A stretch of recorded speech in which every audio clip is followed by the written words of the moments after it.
In this video, I'll show you how to increase Wi-Fi speed on laptop. First, press the Windows key.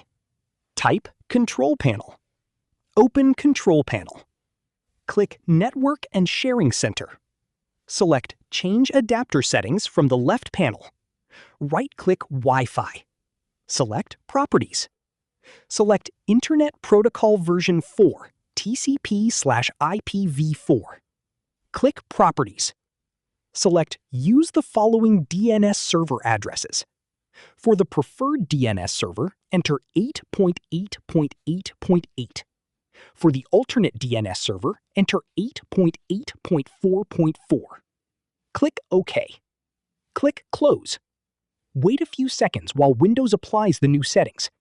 Reconnect to your Wi-Fi network if needed. That's it. This is how you can increase Wi-Fi speed on laptop. If you found this video helpful, don't forget to like the video, subscribe to our channel, and press the bell icon for more tutorials.